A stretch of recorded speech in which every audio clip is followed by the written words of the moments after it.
The air up here on the blue meridian roof was thin and sharp, carrying the metallic tang of the Port Providence River and the synthetic grapefruit smell of the night's signature cocktail. I hated that cocktail. I'd mixed 500 of them. My feet were 2 separate blocks of pain. My smile was a hardened mask, and the fintech startup bros celebrating their new app were loud, drunk, and cheap. This was my life. 4 nights a week. Mira Caldwell, cashier, bartender, and professional absorber of bad attitudes, all for $11 an hour plus whatever guilt tips I could leverage.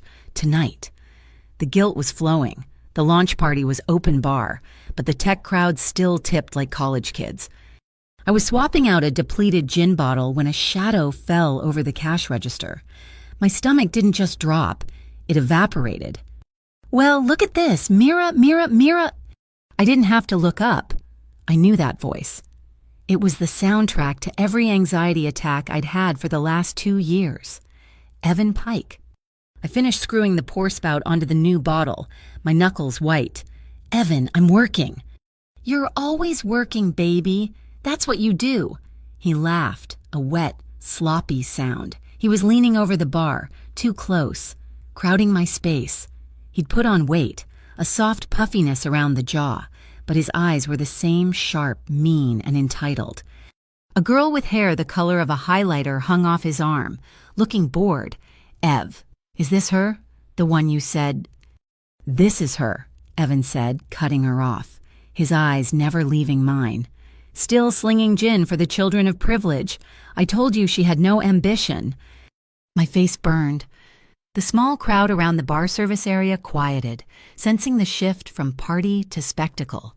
"Evan, please, I have customers." "I am a customer," he sneered, waving a black credit card. "Or, wait, maybe I should use one of yours. Oh, right, you can't get those anymore." That was it. The public humiliation. His signature move. He'd taken my name, my credit, and my confidence, and now he was back for the scraps. He was involved in something new, something with funds and investors' words he used like weapons, words I knew meant trouble. He was here tonight to show me, and everyone else, how far he'd climbed by stepping on me. "Evan, this isn't the place, I whispered, my voice shaking with a rage I couldn't show. "It's the perfect place," he gestured expansively, knocking a stack of napkins to the floor. "It shows the difference. Right me, up here." He pointed to his tailored, obnoxious blazer. "And you, down there." He pointed at my apron, stained with grapefruit juice. He had me cornered against the ice well. There was nowhere to go. My manager, Tony, was schmoozing by the fire pit, oblivious. I was alone. My eyes scanned the rooftop, desperate for an escape, a distraction, anything. And they landed on him. He was at the far end of the bar, near the private glass railing that overlooked the river. I'd noticed him earlier. You couldn't not notice him. In a sea of loud blazers and crypto-branded hoodies. He was a block of granite in an ash-gray suit. He was tall, with a stillness that was almost violent. He wasn't at the party, he was just occupying space near it, watching. I'd seen Tony, who usually swaggered like he owned the building, approach this man, bow his head slightly, and back away without a word. I'd seen the security guards our security, the ones paid by the bar studiously avoid his entire quadrant of the roof. He was drinking water, no ice. Evan grabbed my wrist. "Are you even listening to me, Mira? I'm talking to you." The touch was electric and foul. Panic, cold and absolute, flooded my chest. I ripped my arm away. Evan laughed, blocking my exit. I didn't think. I just moved. I pushed past Evan's chest, stumbling on the rubber mat, and launched myself toward the man in the gray suit. He watched me come, his expression unreadable, his eyes as dark and cold as the river below. I reached him. I grabbed the sleeve of his expensive suit. The fabric was heavy, smooth. I could feel the solid muscle beneath it. "Please," I breathed, the word torn from my throat. My entire body was vibrating. He looked down at me, not with pity, not with curiosity, just assessment.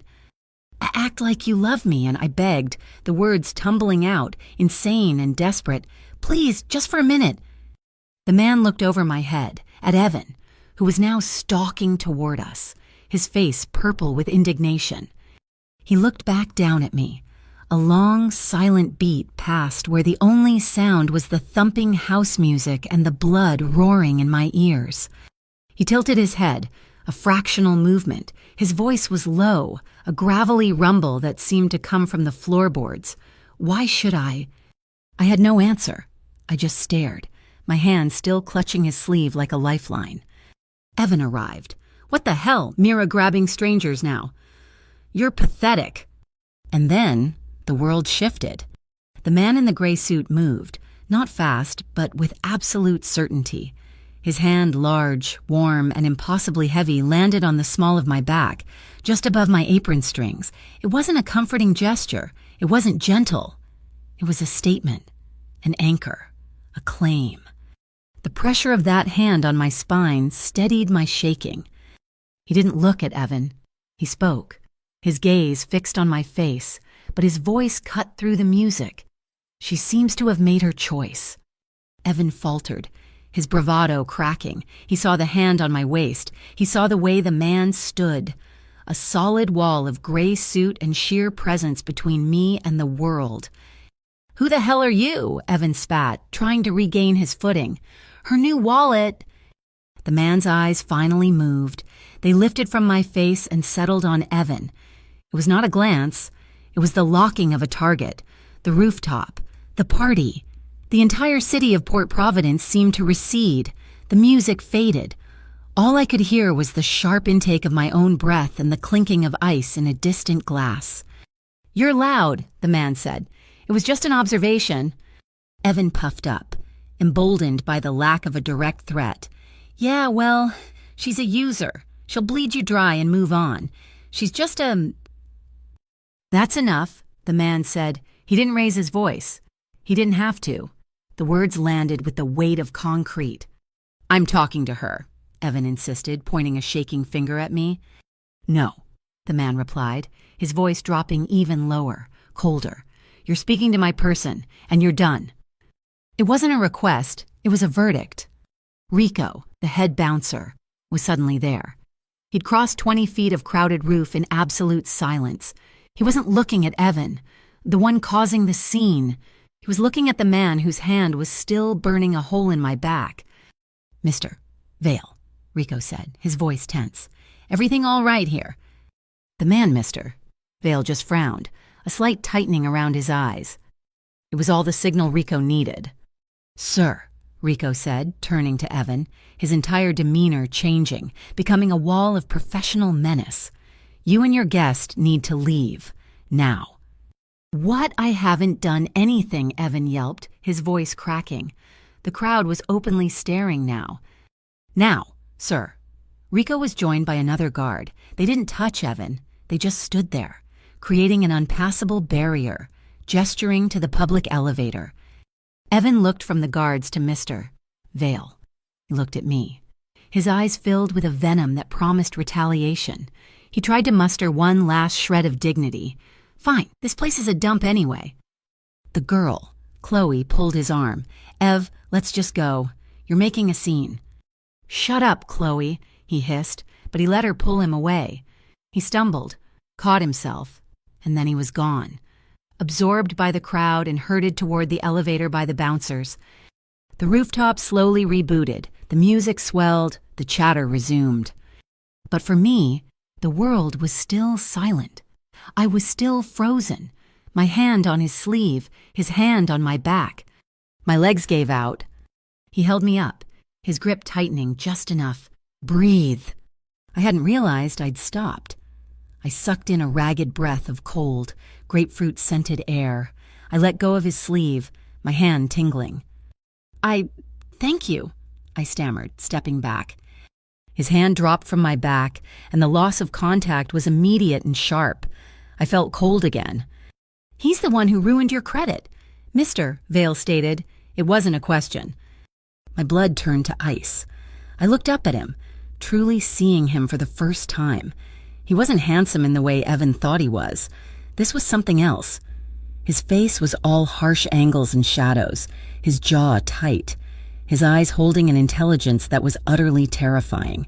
He knew. How could he know? I don't know what you mean. Don't, he said, the single word silencing my lie. He looked at the bar, at the mess Evan had made. He looked at my shaking hands. That was a temporary solution. He'll be back. Men like that always come back. I'll handle it, I said, the lie tasting like ash. No, you won't. You can't. He turned his body fully toward me, blocking me from the rest of the party. It felt like we were in a bubble of cold, quiet air. He's into something with a new fund. They're moving money through channels they don't understand. My channels. My heart stopped. My channels? I don't understand, I whispered. You don't need to. He looked down at me, his eyes seeming to catalog every stain on my apron, every crack in my composure. You asked me to act like I love you. I flinched. I was desperate. I'm sorry. Don't apologize for it. It was smart. It was the only move you had. He paused, reaching into his suit jacket. He didn't pull out a wallet. He just leaned in, close enough that I could smell the iron and cold air on his clothes, close enough that his words were for me alone, though I had a sick feeling Evan, halfway across town, could feel the vibration. If you want to be free of him, he said, his voice a blade in the darkness, I have a way, tonight. He didn't offer a card, and he didn't give me a number. He just held my gaze, in the reflection of a passing waiter's tray. I saw the blue neon sign of the bar reflected in his dark eyes. I saw the river. I saw the drop. I was being offered a trade, a monster I knew for a storm I couldn't even measure. He held my gaze for 3 more seconds. Your shift is over. It's not. I close at 2. It is, he said. He nodded once, over my shoulder. I turned. Tony, my manager, was scurrying over, his face pale and sweaty. Mira, God, are you okay? Listen, take the rest of the night. Go. We'll handle cleanup. I looked from Tony's terrified face back to Mr. Vale, Cassian Vale. He hadn't moved. He was just waiting. He gestured, not to the public elevator Evan had been forced into, but to the private glass one, the one reserved for the penthouse residents. Come in, he said. I looked at my bar, at the half-full tip jar, at the sticky counter. I looked at the life I was clinging to by my fingernails. I untied my apron. The knot was tight, and my fingers fumbled. I finally yanked it free, balling it up and throwing it onto the bar. I walked around the counter. I didn't look at Tony. I didn't look at anyone. I walked straight to Cassian Vale. He didn't offer his arm. He just turned, and I fell into step beside him. His hand returned to the small of my back, guiding me, propelling me forward. The doors of the private elevator slid open with a quiet hiss. We stepped inside. The doors slid shut, encasing us in smoked glass and brushed steel silence. The car dropped, a smooth, terrifying descent. As the city lights blurred past us, I looked at my reflection in the dark glass. I looked exhausted. I looked terrified. And for the first time in 18 months, I took a full, deep breath. The air burned all the way down, clean and cold. I had no idea where I was going, but I knew, with absolute certainty, I was never going back. The black sedan was silent, not just quiet, but a deep, pressurized silence that felt heavier than air. The city slid past the tinted windows, a blur of celebratory lights and corporate logos giving way to the stark, skeletal silhouettes of the Riverline district. The transition was jarring. We left the world of glass and ascended into the realm of corrugated steel and rust. Port Providence, I realized, wasn't one city. It was 2, stacked on top of each other, and I was descending into the foundation. We turned off the main road, the car's suspension barely registering the cracked asphalt. We were in a maze of shipping containers, stacked high like monoliths to forgotten commerce. The air smelled of salt, diesel, and decay. Here and there, Abandoned warehouses sagged in the darkness, their windows like vacant eyes. This was the city's forgotten gut, a place where things were moved, hidden, and lost. It was a map of sins and secrets, and Cassian Vale drove through it like he owned the atlas. The car slowed to a stop before a massive, windowless warehouse. A chain-link fence topped with razor wire surrounded it. The gate was manned by 2 men. They didn't look like bouncers or thugs. They wore high-visibility vests over dark work clothes, and one held a digital scanner, the kind used to read barcodes on pallets. They looked like perfectly legitimate night shift logistics personnel, except for the way they stood balanced on the balls of their feet and the way their eyes scanned everything. Missing nothing. They weren't guarding cargo. One of them approached the driver's side, saw Cassian, and simply nodded, hitting a button on a remote. The heavy gate slid open with a low groan. We drove inside, the gate closing behind us with a final, definitive clang. The interior of the warehouse was cavernous and dimly lit, filled with neat rows of wooden crates and plastic-wrapped pallets. Forklifts were parked in tidy lines. It all looked mundane, boringly legal. But as we got out of the car, I saw more of the logistics workers. They moved with a quiet efficiency that was unnerving. Their gazes lingered a second too long. Their posture was too perfect. They were soldiers disguised as stevedores. Cassian led me toward a structure built into the far wall of the warehouse. It looked like a standard shipping container, painted a dull, anonymous gray. But the door he opened was thick, insulated steel, and it swung inward without a sound.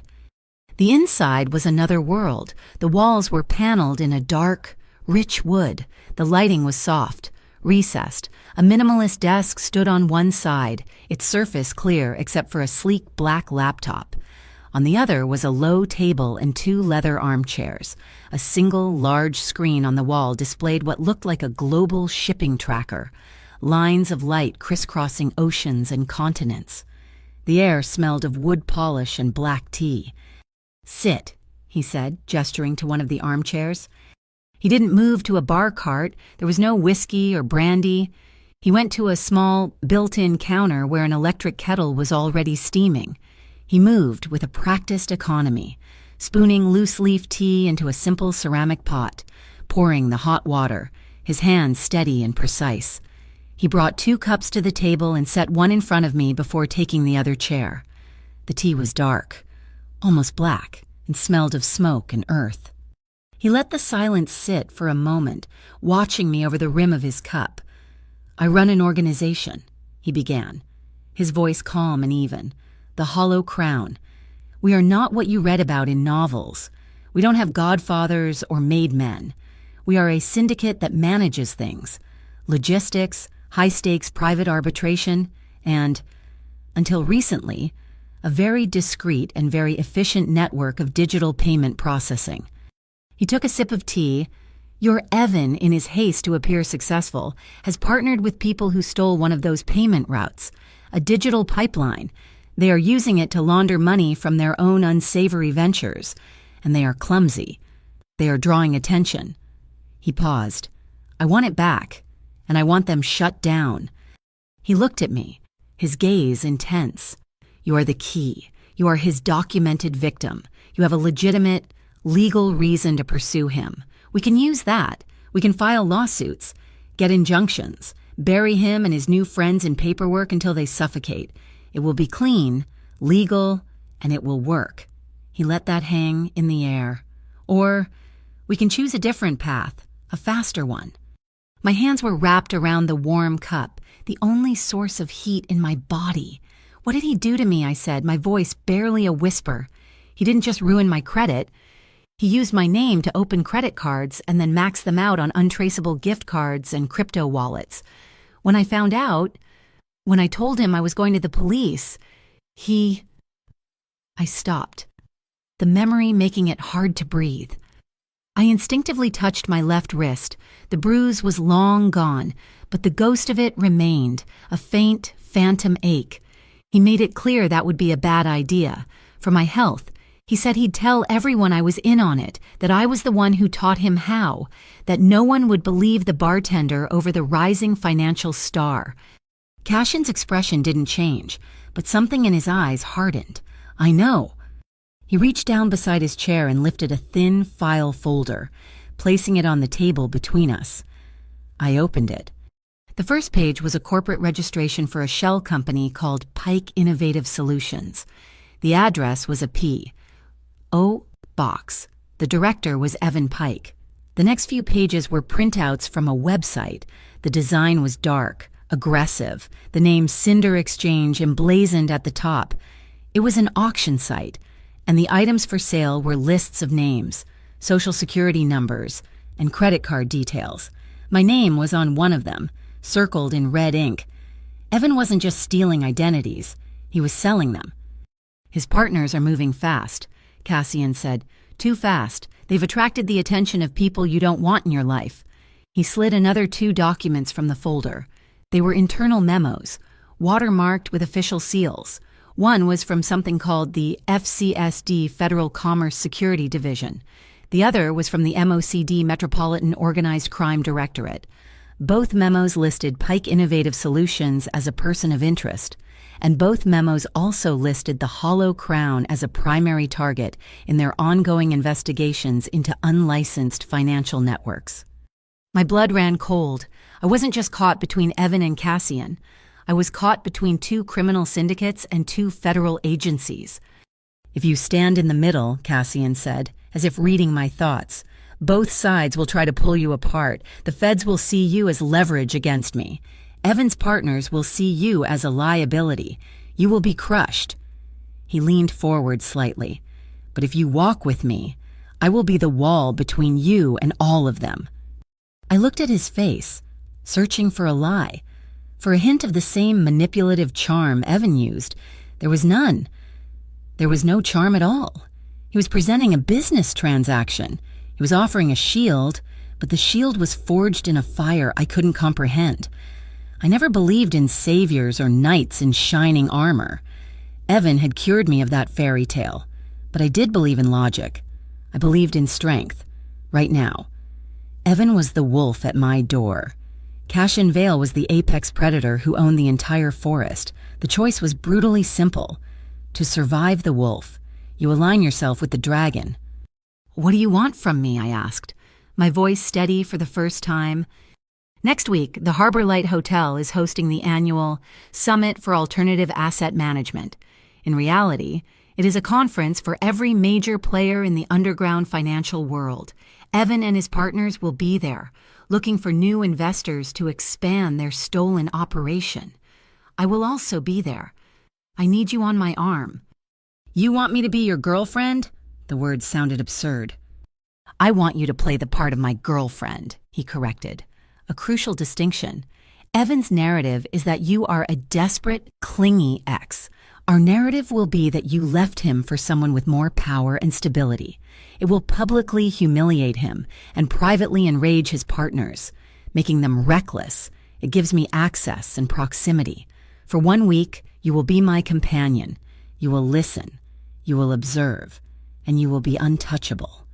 And after the week is over, the Hollow Crown's accountants will wire funds to settle every fraudulent debt opened in your name.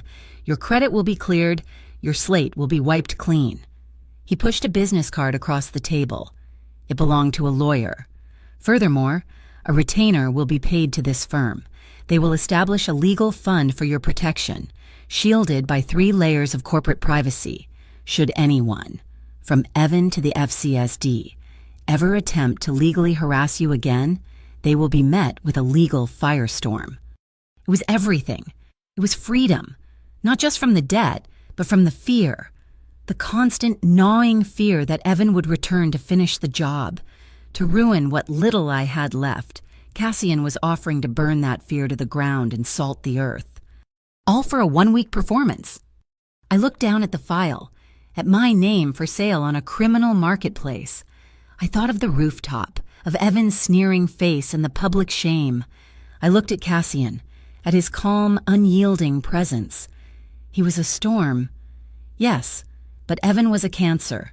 You don't negotiate with cancer. You cut it out with the sharpest knife you can find. I closed the file folder and pushed it back across the table. I'll do it, I said. He nodded once, a short, sharp motion. For a split second, I saw something flicker in his dark eyes. It wasn't triumph, it wasn't desire, it was something closer to the quiet, grim satisfaction of a debt being settled, a flicker of responsibility, not of possession. Good, he said, rising from his chair. Your education begins in the morning. My education began at sunrise. The penthouse at Glass Row was the complete antithesis of the warehouse, a sterile, minimalist expanse of white marble, chrome, and floor-to-ceiling glass that offered a panoramic, godlike view of Port Providence. Last night I was in the city's gut. Today I was in its cerebral cortex. The transition gave me vertigo. This wasn't a home. It was a beautiful, empty fortress, and for the next week, it was my training ground. My instructors were a trio of specialists who moved with the same quiet, unnerving efficiency as the guards at the warehouse. First was Anya, a woman with a severe black bob and eyes that dissected my posture, my worn-out jeans, and my nervous habit of twisting a strand of my hair. She was the syndicate stylist, but her real job was to weaponize my appearance. Your power is in your silence, she told me, her voice as crisp as starched linen. We were in a vast walk-in closet filled with clothes I could never afford. She wasn't teaching me fashion, she was teaching me armor. Small talk is a weakness. It fills space. You must learn to be comfortable with space. It makes people lean in. It makes them offer information just to break the tension. For an hour, she had me practice walking, sitting, and simply standing. She corrected the slight slump in my shoulders, a habit born from years of trying to make myself smaller. She taught me to keep my gaze direct, not challenging but unwavering. Your questions are not for conversation, she drilled into me. They are hammers, used rarely, but with precision, to secure a point. Next came Julian, the lawyer whose card Cassian had given me. He was older, with a weary face and the calm demeanor of a man who had navigated minefields of legal trouble. We sat in a stark white office space within the penthouse. He didn't offer comfort, he offered survival. The MOCD and FCSD are not your friends, he began, his voice a low monotone. They will approach you. They will be charming. They will imply they can protect you from him. He nodded toward the living area, where Cassian was on a call.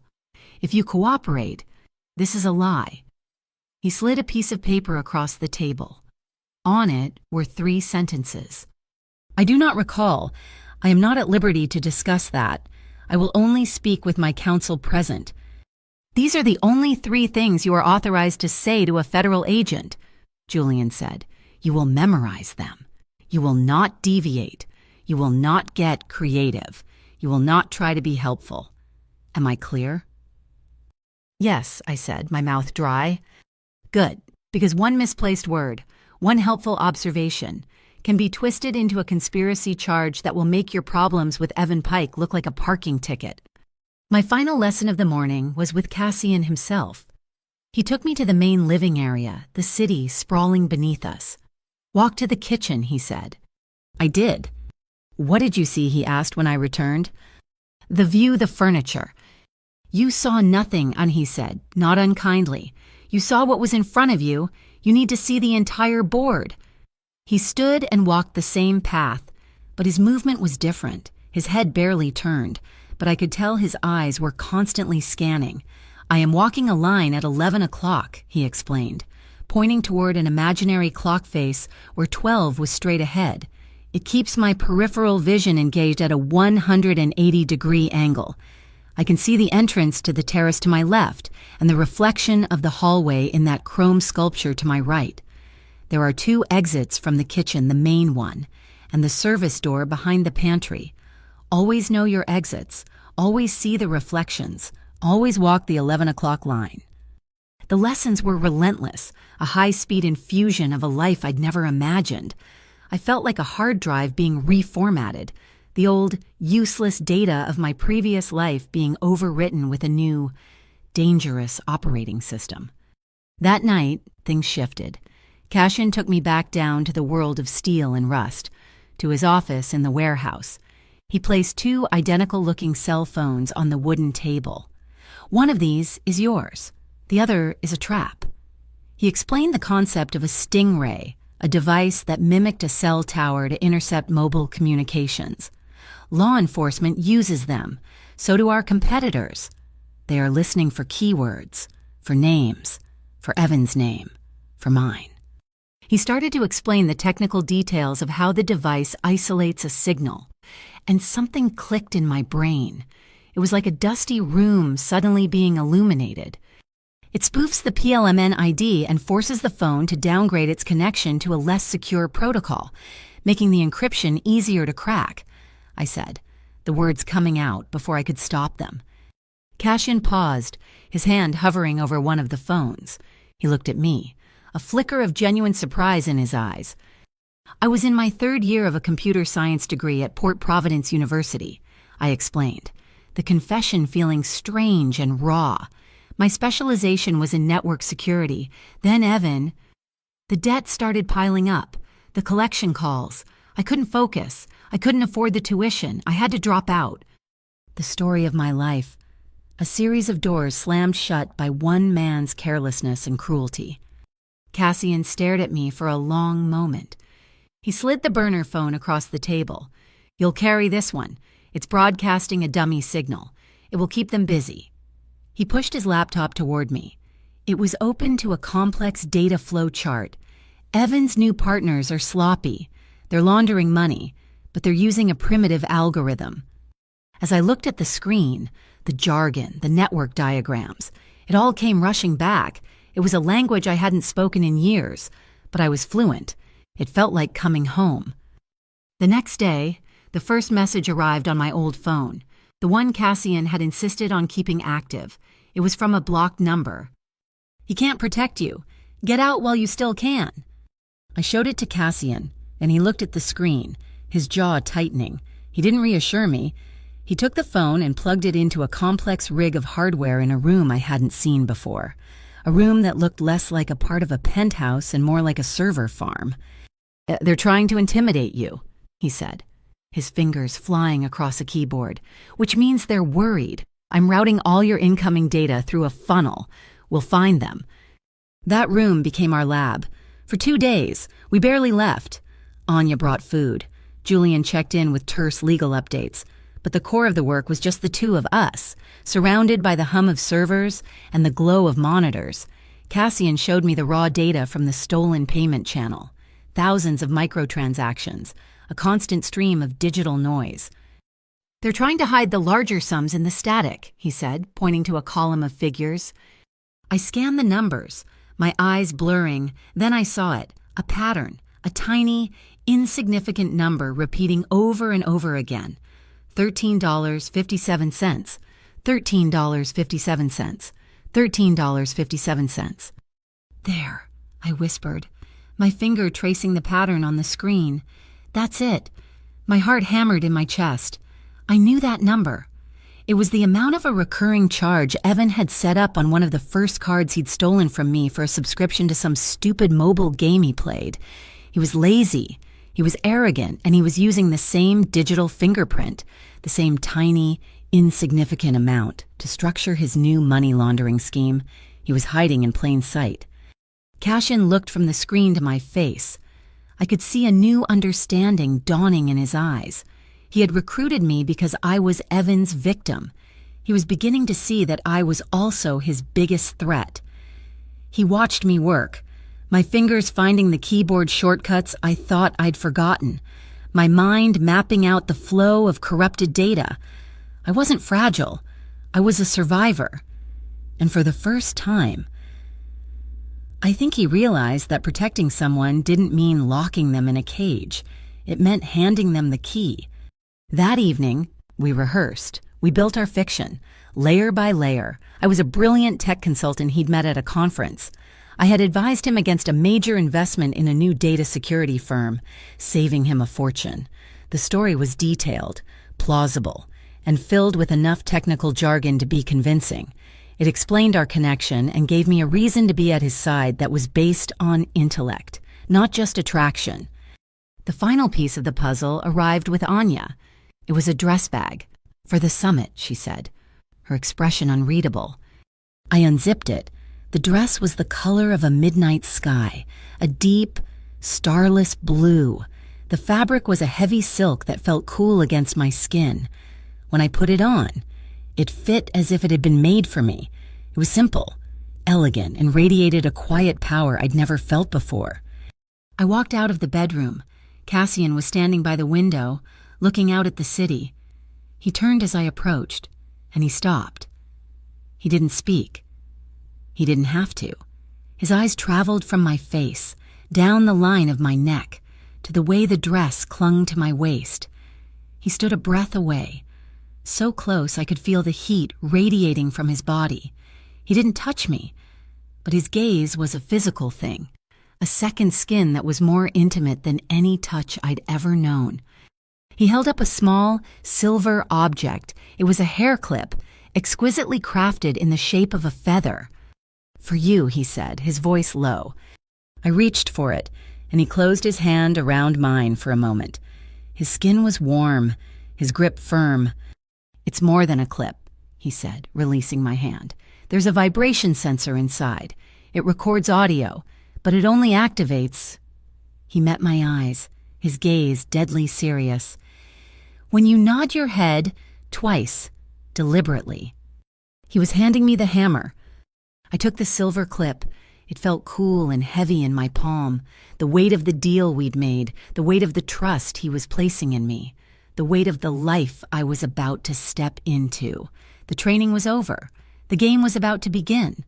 The Harbor Light Hotel was not a building. It was a cathedral of wealth. And tonight, it was full of apostles preaching the gospel of alternative assets. The grand ballroom was lit by a constellation of crystal chandeliers that refracted the light, making the entire room glitter with a cold, sharp brilliance. These were not the loud, desperate tech bros from the Blue Meridian. This was a different species. They were older, quieter, dressed in bespoke suits and understated jewelry that cost more than my college tuition. They spoke in coded phrases, market-agnostic yields, diversified risk portfolios, off-grid compliance, which I now understood was just a very polite way of discussing how to hide and grow illicit money. My silver feather clip was nestled securely in my hair. My dress moved like liquid midnight around my legs. Anya's training kicked in shoulders back. Gaze steady, chin level. I was not Mira the bartender. I was, according to the narrative, the mind that had saved Cassian Vale from a bad 8-figure investment. I was an asset. Cassian's hand rested lightly on the small of my back, the same proprietary gesture from the rooftop bar, but this time it felt different. It wasn't a rescue, it was an anchor. We didn't just walk into the ballroom, we entered. As we moved through the crowd, it was like being the bow of an icebreaker. People didn't just step aside, they seemed to recede. Conversations pausing, gazes turning, a silent ripple of deference marking Cassian's passage. He was a shark in a tank of well-dressed minnows, and I was, for tonight, the remora attached to his side. And then I saw him. Evan was holding court by the champagne fountain, looking smugger and more self-satisfied than I had ever seen him. He was wearing a velvet jacket, and the girl on his arm was new, a blonde with a laugh as brittle as spun sugar. He hadn't seen us yet. He was too busy performing. Then his gaze swept the room and locked onto me. His smile faltered, a split second of pure, unadulterated shock. He saw my dress. He saw the room parting for us. He saw the man at my side. His face cycled rapidly through confusion, then disbelief, then a familiar, ugly sneer. He was repositioning, preparing his attack. He and his new companion started walking toward us, an inevitable collision. "Mira," he began, his voice oozing false concern, "I had no idea you'd be invited. Are you working the cloakroom?" The old panic flared, the instinct to shrink, to apologize, to disappear. I felt Cassian's hand, motionless on my back. "Be comfortable with space. Your power is in silence." I let the silence hang. I let Evan's insult echo in the air between us. Then, before Cassian could speak, before Evan could land his next punch, I turned my body slightly, a fractional movement that angled me more toward Cassian, and I slipped my hand from his elbow into his. I laced my fingers through his. It was the first time I had initiated contact. I felt his hand stiffen in surprise, then relax, his fingers closing around mine. I looked at Evan. My voice was calm, clear, and just loud enough for the people nearby to hear. "Hello, Evan." Cassian was kind enough to bring me as his guest. I squeezed Cassian's hand. He treats me like a human being.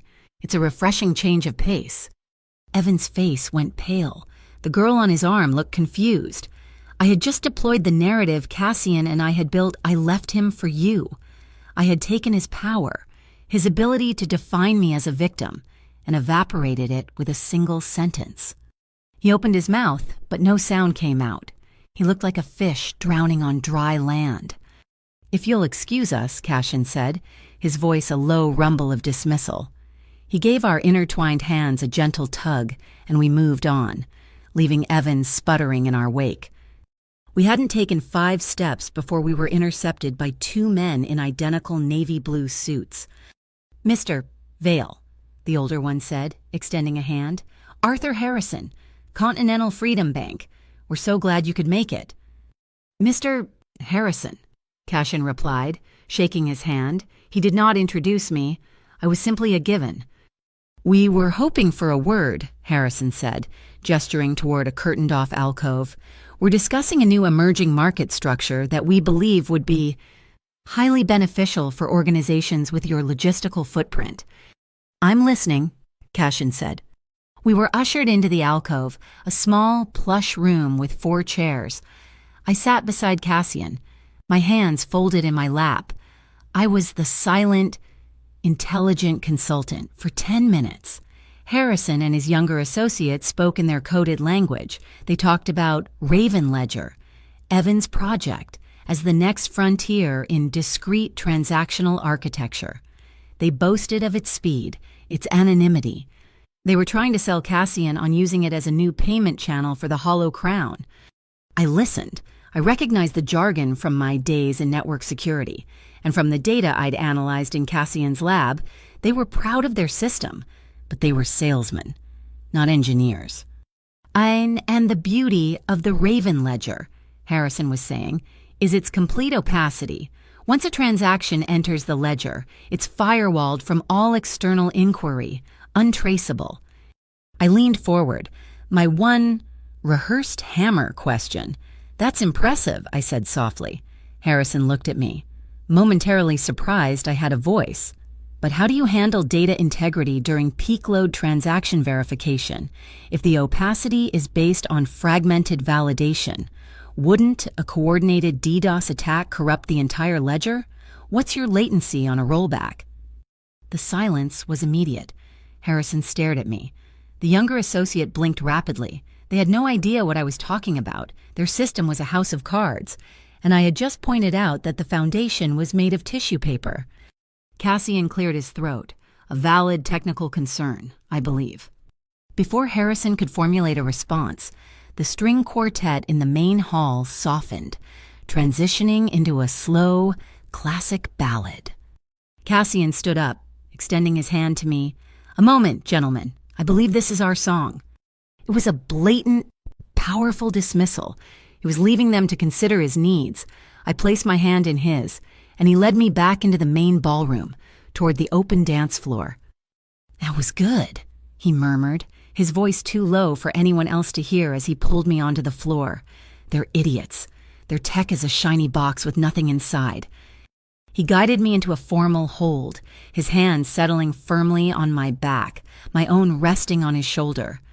We began to move, a slow, practiced box step. We weren't dancing, we were hiding. "Don't look over my shoulder," he whispered, his lips brushing my ear, sending a shiver down my spine that had nothing to do with the cold. MOCD, 2 of them posing as photographers, 9 o'clock by the pillar. I fought the urge to look. Instead, I did the only thing I could. I focused all my attention on him. I lifted my gaze from his tie and met his eyes. They were dark, intense, and for the first time, they held something other than assessment. It was appreciation. "You're a natural," he said. "Anya is a good teacher," I replied, my voice a little breathless. We were close, closer than we had been in the penthouse. I could smell the faint, clean scent of ironed cotton and something uniquely him, a trace of the black tea and cold night air. "This," he said, guiding me through a turn as another couple passed, "is also part of the performance. They need to believe the narrative. Evan needs to believe it most of all."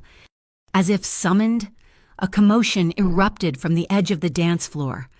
"Get your hands off me." It was Evan's voice, sharp and laced with alcohol. We stopped dancing. The music faltered. I turned, still in the circle of Cassian's arm, and saw Evan shoving a young waiter. A tray of empty champagne flutes crashed to the marble floor, the sound echoing like a gunshot in the suddenly quiet room. "Sir, you need to calm down," the waiter stammered, scrambling to pick up the broken glass. "He bumped into me," Evan shouted, his face mottled red. He was looking right at us. He couldn't stand at me in this dress, me in Cassian's arms, me looking unbothered. He was imploding. Security started to move in. Cassian merely inclined his head toward the scene. "Apologies for the accidental disturbance," he said to the couple nearest us, his voice the epitome of calm.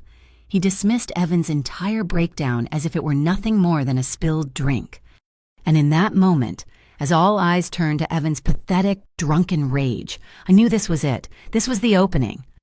I turned back to Cassian, who was now ostensibly speaking with Mr. Harrison again, the banker having scurried out to salvage the conversation. I gave 2 sharp, deliberate nods. Click. The silver feather in my hair was listening. I touched Harrison's arm, my expression one of innocent, academic curiosity.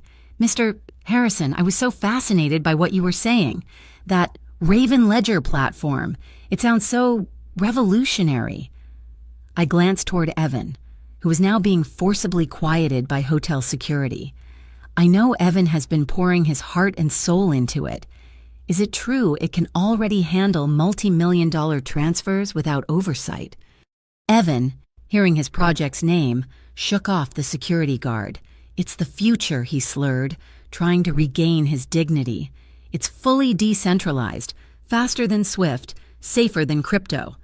Harrison, seeing a chance to recover from my technical question and impress Cassian, jumped in. "Your consultant is sharp, Mr. Vale. But the true genius is in the settlement protocol. We're already moving 8 figures a week for our private clients. It's completely frictionless." "8 figures?" Cassian asked, raising an eyebrow, playing his part perfectly. "That's an impressive burn rate. I assume your backers are substantial." "Not just backers, partners," Evan bragged, puffing his chest out. "Continental is our gateway.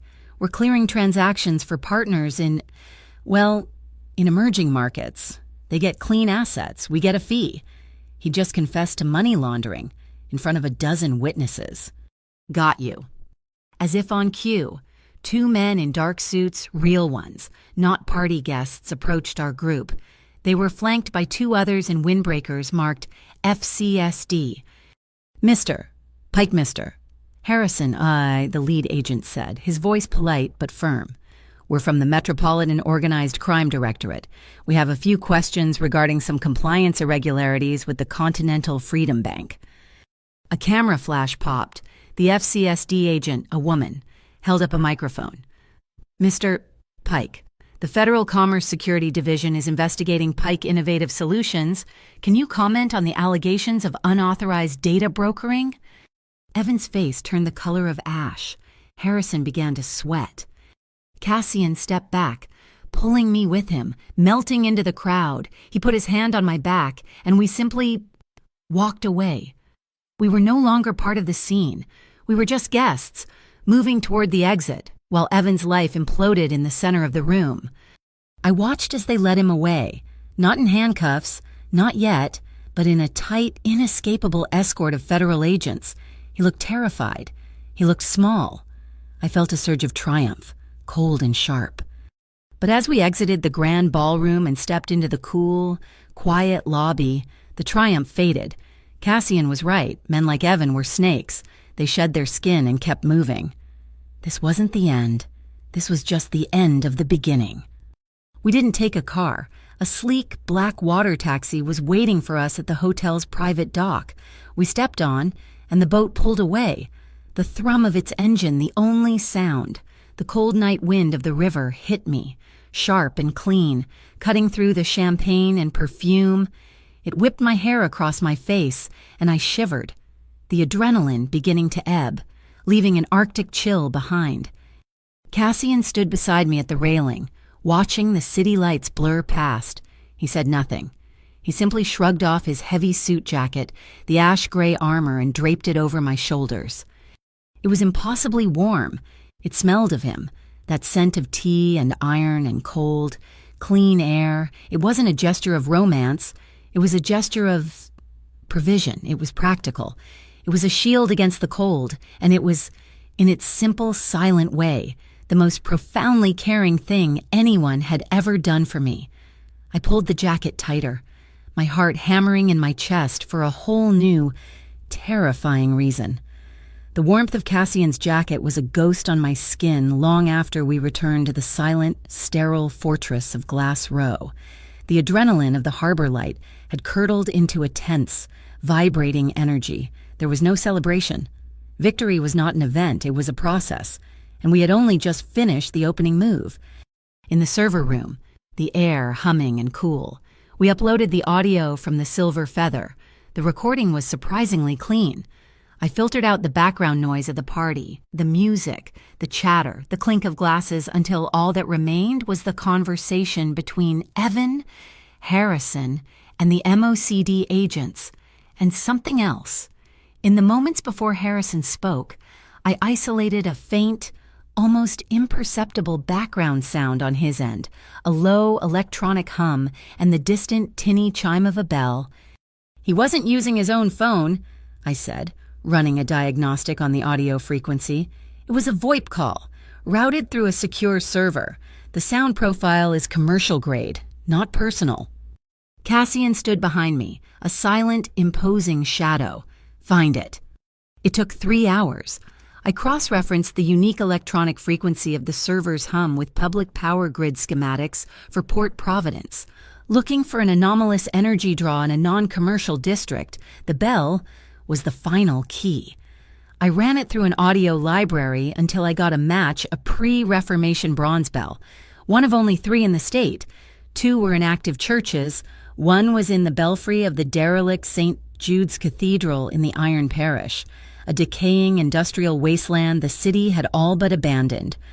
The church had been deconsecrated for 20 years, but it was drawing enough power to run a small data center. "Paradigm node," Cassian said, reading the name I'd typed on the screen. It was the name Harrison had mentioned in a hushed tone when he thought no one was listening. "That's their hub." "There's more," I said, my fingers flying across the keyboard, pulling up the raw transaction data we'd captured. I initiated a new search, not for large sums, but for the opposite. I filtered for all transactions under $20 originating from the Paradigm Node's IP block. The screen filled with numbers, a waterfall of meaningless micro-payments. And there it was, my ghost, my personal tell, a repeating line item for $13.57, thousands of them. "It's him," I whispered, a cold fury rising in me. "This whole network, it's built on the same exploit he used on me. It's his signature, written 1,000,000 times over." Evan hadn't just joined this operation. He had designed its core engine of theft. His fingerprints were on every single fraudulent dollar. "I'll send a team," Cassian said, his voice hard as flint. He was already reaching for his secure phone. "We'll scrub the server and the priest running it. We'll cut the head off the snake." "No," I said, turning in my chair to face him. The word was out before I could stop it. "Don't..." He paused, his hand hovering over the phone. "Explain." "You'll be doing exactly what they expect you to do," I argued, the logic flowing fast and clear. You'll be a blunt instrument. You'll hit them, they'll scatter, and they'll regroup. You'll take out their server, but the organization behind it will survive. Right now, they don't know that we know about the node. They just think Evan and Harrison were arrested on a fluke. We have the element of surprise. We can't waste it on cutting a single weed when we have the chance to poison the whole garden. He looked at me, his gaze intense, analytical. He was weighing my words, not as a desperate bartender, but as a strategist. I was no longer just the bait. I was part of the trap. "What do you propose?" he asked. "We give them something they want more than their server." I said, "We leak a rumor. We create a fiction about a digital treasury, a consolidated cold storage wallet where the hollow crown is moving its liquid assets before the feds can seize them. We'll make it believable. Route the leak through a channel they think is their own secret source." And so we did. For the next 24 hours, we crafted the perfect lie. We created a digital wallet with a convincing transaction history, filled it with a small amount of traceable crypto, and then, through a compromised accountant in a rival's network, we let it be known that this wallet was being physically moved to a secure container at Pier 9, container AZ-314. The bait was in the water. Dawn at Pier 9 was a symphony of gray sky, gray water, gray steel. From a vantage point in a crane operator's booth 200 yards away, we watched on a bank of monitors. The Hollow Crowns team, disguised as a longshoreman's crew, was in position. They were invisible, silent, ready. Just after sunrise, a black van with no plates rolled up to the pier. Evan got out. He looked haggard, paranoid, his arrogance replaced by a twitchy desperation. He was with 3 other men, all of them armed and trying to look tough. He'd been released pending investigation, just as Julian the lawyer had predicted. They saw him as a small fish who could lead them to a bigger one. And Evan, true to form, was swimming straight into the jaws of a leviathan. They used bolt cutters on the container's lock. They swung the heavy doors open. Our men started to move in, a silent, converging perimeter. The net was closing. Then came the sirens. Not 1 or 2, but a dozen, screaming through the morning mist. 2 black SUVs and 3 marked FCSD cars screeched onto the pier, their lights flashing, painting the scene in frantic strobes of red and blue. Agents piled out, weapons drawn, shouting. Federal agents, hands in the air. The trap was shattered. Our team melted back into the shadows of the containers. The operation aborted. Evan and his crew threw their hands up, looking utterly bewildered. On our monitor, Cassian's face was carved from stone. He said nothing. He didn't have to. The FCSD wasn't supposed to be here. Not now. Not this fast. They hadn't just stumbled upon this. They had been sent. Someone had tipped them off. Someone had leaked our plan. Back in the silent penthouse, the fury was a palpable thing. Cassian paced the length of the glass wall, a caged tiger. The feds had Evan, yes, but they'd also seen the container, the setup. We had exposed our hand for nothing. The element of surprise was gone. "There's a mole," Cassian said, his voice flat and lethal, "inside my organization." My blood ran cold. The thought was terrifying. If he couldn't trust his own people, the ones he'd built his empire on, then we were completely isolated. Just then, my personal phone, the one I'd thought was clean, buzzed on the marble countertop. I picked it up. A text from a blocked number.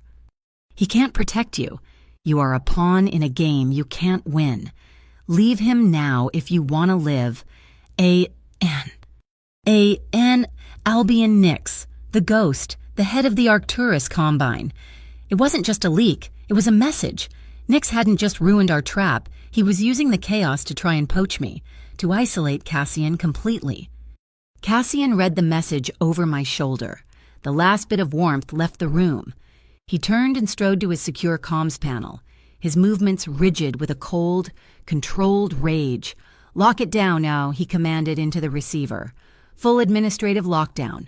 Revoke all Tier 1 access privileges, effective immediately, no exceptions."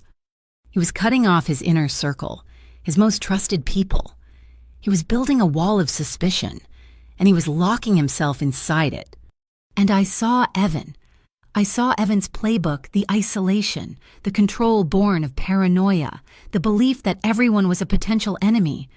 I couldn't let it happen. I walked over to him and put my hand on his arm.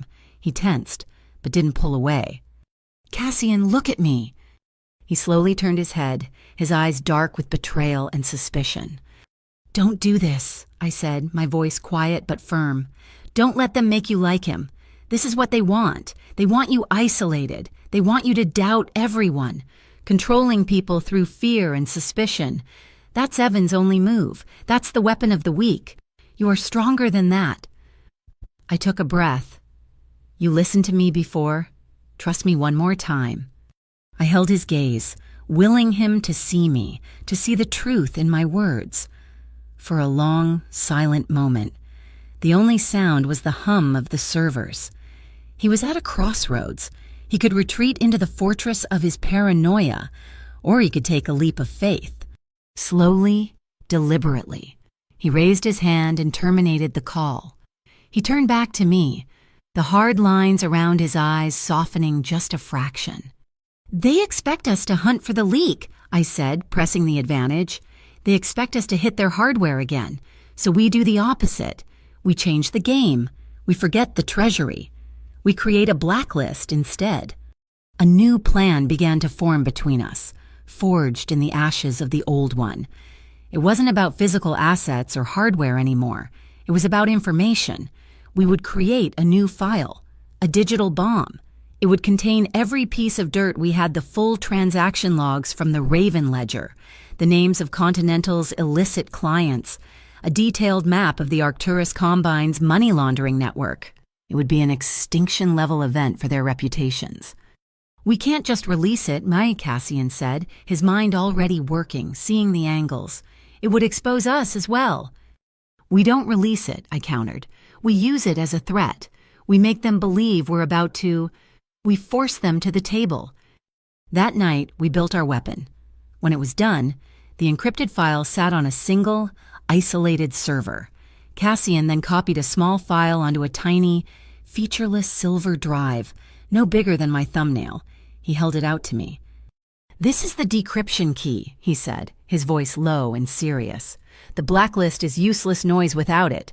The only copy..." He closed my hand around the cool metal. "If they betray our next move, versus you won't," he said, his eyes locking with mine. "If I am compromised, you send this key to every name on Julian's media list. You press the button." I stared at the drive in my palm. The woman who had begged a stranger on a rooftop to save her from a pathetic bully was now holding the power to burn down 2 criminal empires. Cassian was giving me his trust. He was giving me his life, and in doing so, he was showing me that true strength wasn't about being invulnerable. It was about knowing exactly where to place your faith. The blacklist was finished. The key, our digital bomb trigger, was on a thin silver chain around my neck, cold metal against my skin, a constant reminder of the trust Cassian had placed in me. The penthouse was silent. For 2 days, it had been a high-stress command center filled with the frantic clicking of keyboards and the low murmur of strategic planning. Now the work was done. The traps were set. All that was left was to wait for the sun to rise and for our enemies to walk into the fire. The city outside the wall of glass seemed to be holding its breath with us. A low fog rolled in from the river, blurring the neon lights into watercolor streaks. Street lamps cast long, lonely golden rectangles on the marble floor. Cassian stood at the window, perfectly still, watching the fog. He hadn't spoken in an hour. I walked to stand beside him. The silence wasn't empty. It was heavy, filled with everything unsaid, with the sheer, terrifying weight of what we were about to do. "I spent my entire adult life trying to follow the rules," I said, my voice quiet. "Just for him. I went to school. I worked 2 jobs. I paid my taxes. I tried to be a good person. And for all of it, I ended up trapped, drowning in debt that wasn't mine, hiding from a man who wanted to destroy me for fun. I looked down at the city, at the rigid grid of streets. Evan broke every rule. He lied, he stole, he hurt people, and he was winning. Until he ran into you. "The rules you were following," Cassian said, his gaze fixed on the skyline, "are a cage meant to keep people like you from ever challenging people like him, or people like me." "And what if I don't want to be in either world?" I whispered. "This, living in the shadows, making your own laws. It's just as terrifying." "The shadows are honest, at least," he replied, his voice a low rumble. "The light is full of liars. The only question is which darkness you can survive in." He finally turned his head, his eyes meeting mine. "You've already proven you can survive." The confession was on my lips before I could stop it. I'm not afraid of them anymore. Not Evan, not Albie and Nix, not the FCSD. I took a shaky breath. The admission costing me everything. I'm afraid of this. I'm afraid of trusting the wrong kind of power again. I'm terrified that I'll wake up and realize that I'm just another version of him, he finished, his voice raw. I couldn't answer. I just held his gaze. He was silent for a long moment, the man who held the city in his fist, the man who moved armies with a single command. When he spoke, his voice was stripped of all its authority, leaving only a stark, human vulnerability. "Power is simple, Mira. It's leverage. It's acquisition and control. I can buy loyalty. I can destroy companies. I can move mountains of steel and data." He looked down at his own hands, large and capable, as if seeing them for the first time. "I know how to acquire anything. I don't know how to not lose." He looked back at me, his eyes dark with a fear. I recognized the fear of the one thing you can't control. I'm afraid of losing something I can't buy back, something I have no leverage over. He was talking about me. The admission hung in the air, shifting the gravity in the room. The distance between us was no longer a physical space. It was a question. He didn't move, but the stillness was no longer his armor. It was his surrender. He was waiting. He lifted his hand, slowly, deliberately, giving me an eternity to step back, to flinch, to break the connection. He didn't presume. He didn't take. He just offered. He stopped an inch from my face, his eyes asking the question his lips couldn't. I didn't move. I didn't breathe. I gave him my stillness as an answer. His fingers, impossibly warm, brushed the line of my jaw. It wasn't a caress, it was a discovery, a mapping of new territory. Then his thumb rested gently on my cheek. I leaned into the touch. A fractional movement, and it was all the answer he needed. He closed the final distance. The first kiss wasn't a collision. It was a landing. It was deep and slow and impossibly gentle. A promise of patience I had never known. There was no conquest in it, only relief. It was the end of a long, cold war, a treaty signed in the silence of the penthouse. His other hand came to rest on my back, fingers spread wide, a solid, grounding presence. He wasn't pulling me closer.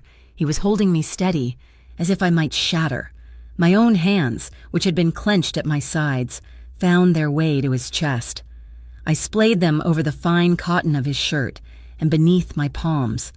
I felt it, his heart. It wasn't the calm, steady rhythm of a man in control. It was a frantic, powerful drum, beating as hard and as fast as my own. He was as terrified as I was. We broke the kiss, breathing the same air. We just stared at each other, our foreheads almost touching. And then, as he shifted to pull me closer, his hip bumped the sharp marble corner of the coffee table. He let out a low grunt, a completely unguarded, human sound. I laughed, a sudden, breathless burst of sound. His eyes widened in surprise, and then the corners of his mouth tilted up in a rare, genuine smile. The tension that had held the room shattered, evaporating like the fog outside. As if on cue, the first drops of rain began to tick against the glass, a quiet, rhythmic percussion. He didn't say a word, he just looked at me, his smile fading into something more intense. And then he bent, sliding one arm under my legs and the other behind my back, lifting me as if I weighed nothing. I wrapped my arms around his neck. He carried me the few steps to the long, low sofa that faced the window and the storm. He didn't lay me down. He sat, cradling me in his lap, so we were facing each other, a tangle of limbs and shared breath. He rested his forehead against mine. I could feel the stubble on his jaw, smell the clean, sharp scent of his skin. "Mira," he whispered, his voice rough. "We don't have to do anything. We can just stay right here." It was the ultimate permission, the final, healing antidote to Evan. He was giving me all the power, and I used it. I looked him in the eyes, my heart so full I thought it might burst, and I kissed him. I started it. I pulled his face to mine, and this time, the kiss was not gentle. It was a choice. It was my choice. It was a claim. I was leading, and he was, for the first time in his life, letting himself be led. The logic of trust took over. His hands went to the zipper of my dress. He paused, his fingers tracing the metal tab. A question. I nodded, my eyes never leaving his. The sound of the zipper sliding down my back was deafening in the quiet room. The cool air of the penthouse hit my shoulders, and I shivered. He slid the midnight blue silk from one shoulder and then the other, his gaze following the path of the fabric. He didn't rush. His fingers traced the line of my collarbone, a touch so light it was electric. I fumbled with the buttons on his shirt, my fingers clumsy. He caught my hand, held it still for a second, and then brought it to his lips, kissing my palm before releasing me. I finished the buttons, pushing the fabric aside, my skin finally touching his. He was warm, so incredibly warm, a furnace against the cold night. He moved to slide the dress down my arms. I hesitated. A lifetime of insecurity, of feeling exposed, a sudden, sharp memory of being vulnerable. He stopped. Instantly. His hands froze. He didn't ask what was wrong. He didn't pressure me. He just waited. He held my gaze, his own full of a fierce, patient understanding. I took a deep breath, and I did it myself. I pushed the silk dress down, letting it pool at my waist. I met his eyes, and I nodded. Proceed. It was a dialogue spoken in a language of nerve endings and shared breath, his hands on my back, tracing my spine, sending shivers that had nothing to do with the cold, my hands in his hair, pulling him closer. Every time a flicker of doubt crossed my mind, he sensed it and paused. Every time I was ready for more, I leaned into him, and he met me there. We moved at my pace, a rhythm dictated by my safety, my trust. The rain was lashing against the glass now, a torrential downpour that drowned out the city. It was just us, an island in the sky, wrapped in a storm of our own making. It wasn't a fire, it was a deep, flowing current. It was the feeling of his skin against mine, the warmth, the slide, the way our breathing began to match, to sync, to build into a single, shared crescendo. My silver feather clip was still in my hair. He found it as his fingers tangled in the strands. He paused, his movements becoming infinitely gentle. He carefully unclipped it, pulling it free. He looked at it in his palm, the symbol of our secrets, our plot, the tiny weapon of our war. He reached over and placed it on the marble table, a deliberate, symbolic setting down of arms. The digital clock on the far wall glowed, 2:17 a.m. The world went quiet. There was no city, no enemy, no plan. There was just the sound of the rain and the slowing of our breath and the feeling of his heart beating against mine. After a long time, the chill of the room began to seep in. He sensed it before I did. He reached for the heavy cashmere blanket draped over the back of the sofa and pulled it over us, cocooning us in warmth. He didn't kiss me. He lifted my hand, the one that wasn't tangled in his shirt, and brought it to his lips. He pressed a kiss to the back of my hand, a gesture of profound, almost reverent respect. I smiled, a small, Tired, certain smile. The last of the ice around my heart had finally melted. There were no vows of forever, no promises of a life without shadows. We both knew the sun would rise, and the storm we had built was waiting for us. But for tonight, we were just two people, finally breathing the same air. We would face the morning, together. The morning was sharp and cold. After the warmth and quiet confessions of the night, the return to the world of strategy was a jarring, metallic shock. But the intimacy remained. It was in the way Cassian's eyes met mine over his cup of black tea, a silent, shared understanding. We were no longer two separate entities. We were a single, unified front. The Aurelius Arts Council exhibit was the perfect stage. It was a legitimate charity event, one the Hollow Crown had been bankrolling for years. The patrons were Port Providence's old money, mingling with the city's new, crypto-rich elite. It was the exact intersection of legitimate and shadow economies, where Albion Nix loved to hunt. I was Miss Caldwell, the exhibit manager, wearing a severe, elegant black dress, my hair pulled back in a tight knot, the silver feather clipped firmly in place. My clipboard was my shield. The centerpiece of the exhibit was a large, brutalist metal sculpture by a fictional European artist. Its heavy, hollow base contained a state-of-the-art server, the Blacklist file, our digital bomb, sleeping silently inside. Cassian was Mr. Vale, the enigmatic patron. He moved through the gallery, nodding at acquaintances, his presence a low-frequency hum of power beneath the polite chatter. I was reviewing a shipping manifest near the entrance when I saw him. Evan, he was almost unrecognizable. He wore a baseball cap pulled low, cheap sunglasses indoors, and a jacket that was 2 sizes too big. He looked like a cornered rat, his paranoia rolling off him in visible waves. He was across the street, pretending to look in a shop window, but his attention was fixed on the gallery. He wasn't the hunter anymore. He was the lure. My phone buzzed in my pocket, a new text from the blocked number. North Wharf Station, high noon. Bring the key. Come alone. He'll be there. Albion was using him as a carrot and a stick. There was no time for a discussion. I caught Cassian's eye from across the room. I gave a single, almost imperceptible nod toward the door. It's time, and he nodded back. I'm right behind you. The transition was a series of fast cuts. The sterile, quiet gallery gave way to the chaotic, echoing cavern of North Wharf Station. The lunch hour crowd was a river of humanity, a churning, anonymous sea. I had changed in the car. I was just another face in the crowd now, wearing jeans, a dark hoodie, and a baseball cap of my own. In my hand, I clutch-gripped a small, padded courier envelope.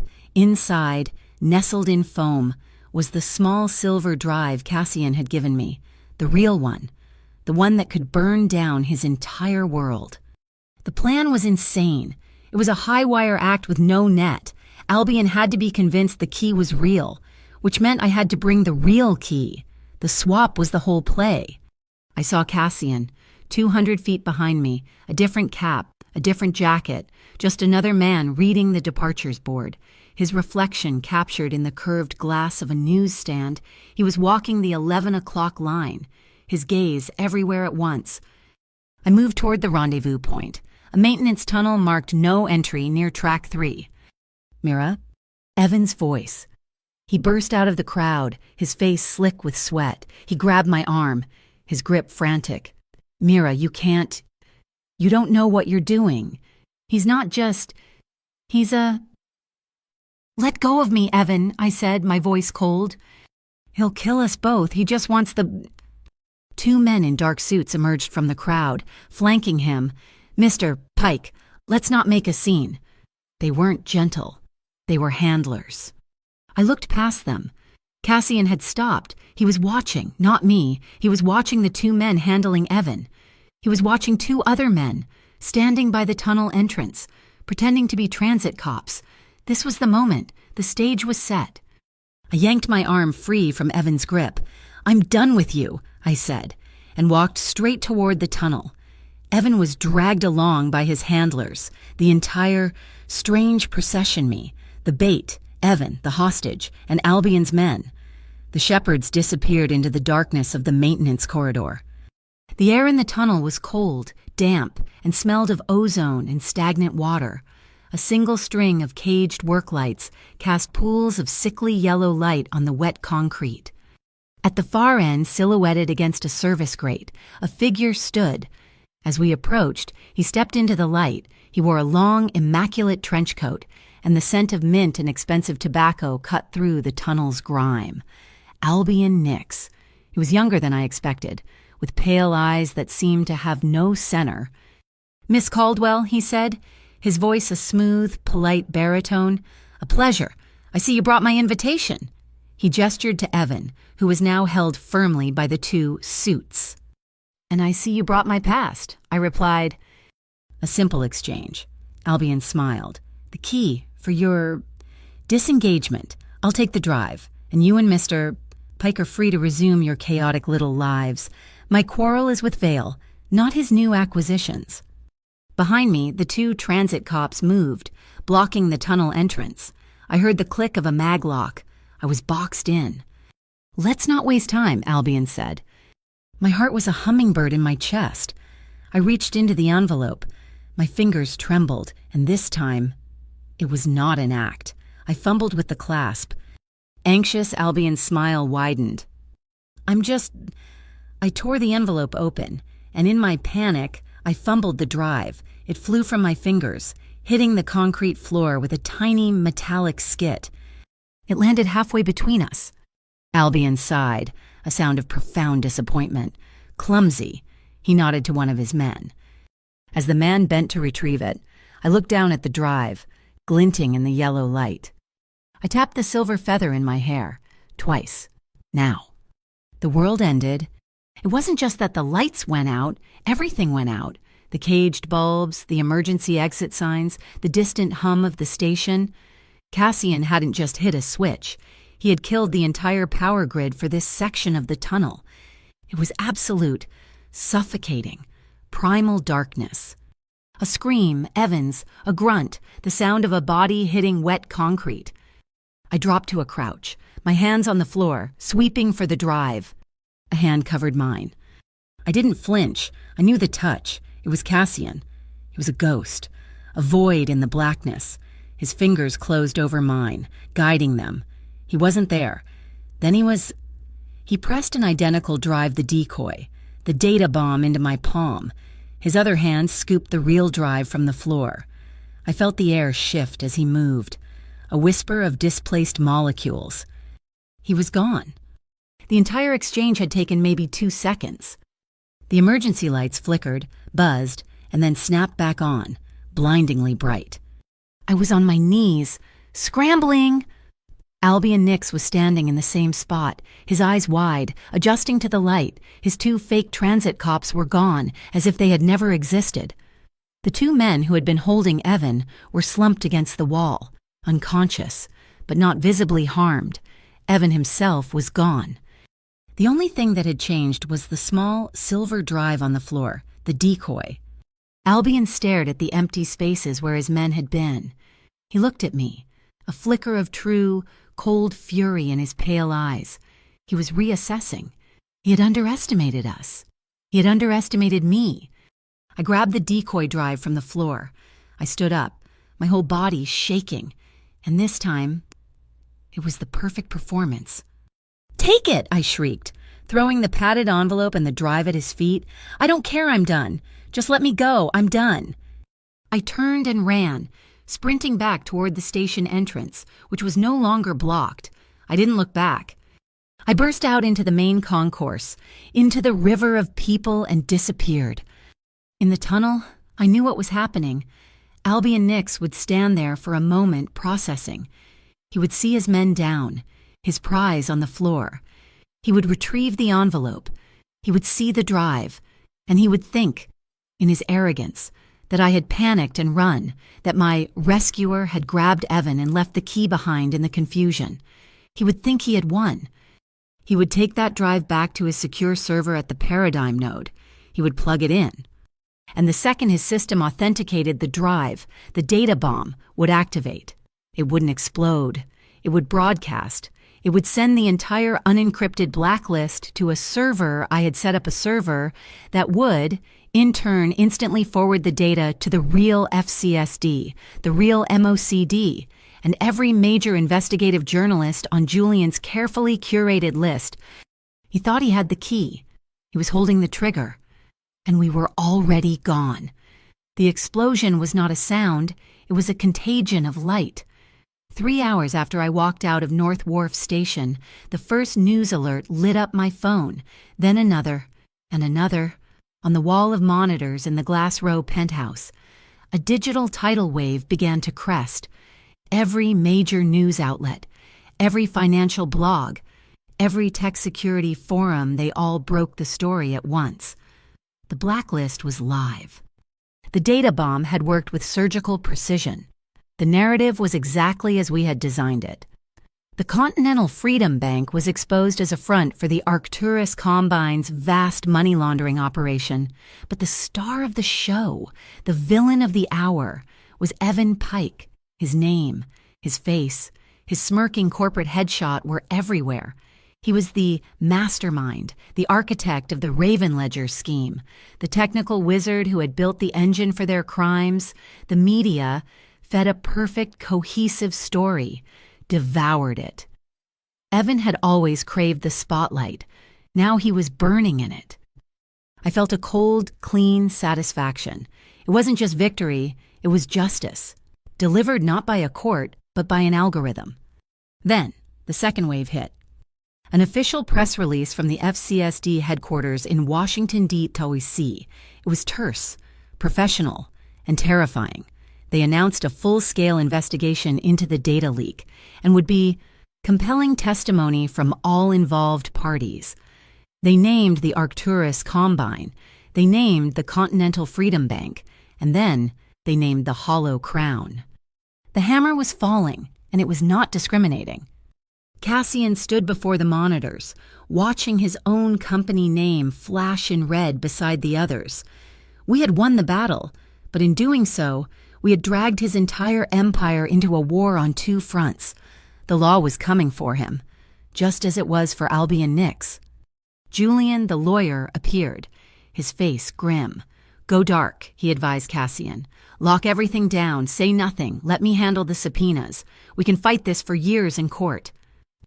"No," Cassian said, his voice quiet. He turned away from the screens. "Fighting means hiding. I'm done hiding." He looked at me, and in his eyes, I saw not a crime boss, but a CEO making the ultimate pivot. "We're going public." The press conference was held on a windswept pier by the river, with the Port Providence skyline as a backdrop. It was Cassian's territory, a deliberate choice. He wore a simple dark suit, no tie. He looked less like a syndicate boss and more like a captain of industry weathering a storm. Julian stood to his right, looking funereal, and I stood to his left. I wore a simple, unadorned gray dress. My hair was down. I had no clipboard, no title. My only role was to be present. The cameras flashed, a wall of blinding, popping light. The reporters shouted questions, a chaotic chorus of accusations. Cassian stepped to the microphone. The chaos ceased. "My organization, the Hollow Crown, has for years operated within a gray ecosystem," he began, his voice calm and carrying over the wind. "We provided services, some legitimate, some less so, in a world that official channels refuse to acknowledge. We did not create this world, but we profited from it. That ends today." A murmur went through the press corps. "The data released in the past few hours," he continued, "exposed a level of predatory fraud that even I found unacceptable. It was brought to my attention by individuals who were its primary victims." He didn't look at me, but I felt the weight of every camera turn in my direction. "Effective immediately. The Hollow Crown is dissolving its alternative financial divisions. We are restructuring. We will be a fully transparent, federally regulated logistics and freight company. We will submit to full oversight. We will open our books. We made our money in the shadows. We will now build our future in the light." He took no questions. He just turned, put a steadying hand on my back, and led me through the stunned silence back to the car. As we pulled away, I looked back. I was no longer a bartender, no longer a victim. My silent presence at that press conference was a statement the person who had been trampled was now the person setting the terms. The counterattack came 12 hours later. A sleazy online tabloid, one known for being a mouthpiece for organizations like Arcturus, published an article. The headline was, "Kingpin's Mall or Mastermind, the Woman Behind Cassian Vale." And below it was a grainy, long-lens photograph of me, stepping out of the private elevator at Glass Row from the first night, my face pale, my hair a mess.